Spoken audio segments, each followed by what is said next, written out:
when you compress the not so good first half of defense with challenging them and how they responded, you push all that together, what do you think overall for the defense? I think everybody would say that UMass presents, some unique problems. They do a very good job with their scheme. They put up points against virtually everybody that they play. I think we played better in the second half.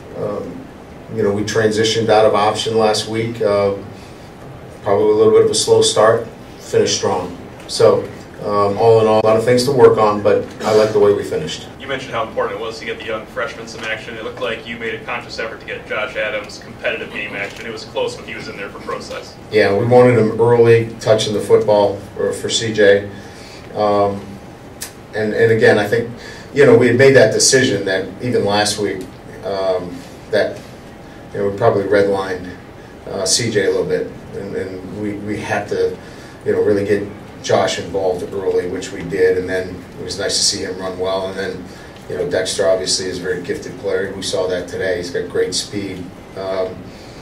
He's just still learning, but I think we all saw today what kind of athletic ability he has. Because of the injuries you've had to reshuffle a lot. How much are you still learning about your team in terms of what buttons to push, how everything can work together best? Well, I know the football team and its heartbeat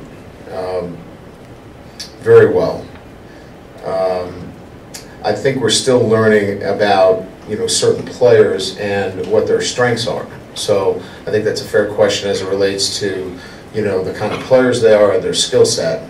I think I've got a pretty good feel for the pulse of the team and its leadership core, and then how these younger players fit into that group. And they really like each other, and they enjoy playing.